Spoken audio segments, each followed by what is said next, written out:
గత లోక్సభ ఎన్నికల్లో బీఆర్ఎస్ 0 సీట్లు సాధించి రాజకీయంగా కనుమరుగైతున్నటువంటి పార్టీ. గతంలో వారు కూడా ఏ రకంగా బీసీలను మోసం చేశారు, ఇవాళ వారికి బీసీల గురించి మొసలి కన్నీరు గారుస్తున్నారు. మీ చేతుల్లో ఉండే పార్టీ సంస్థాగత ఎన్నికల్లో కూడా మీరు ఒక బీసీని నియమించలేని బీఆర్ఎస్ పార్టీ,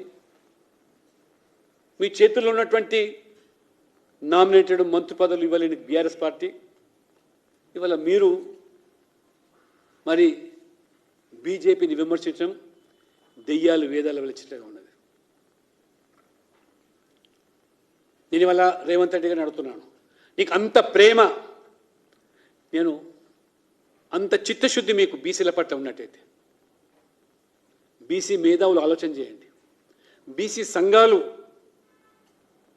మీరు ఈ ప్రభుత్వం యొక్క భ్రమలకు లోను కాకుండా హక్కుల కోసం, అధికారాల కోసం తప్పకుండా పోరాటం చేయండి. బీజేపీ పూర్తిగా మీకు అండగా ఉంటుంది.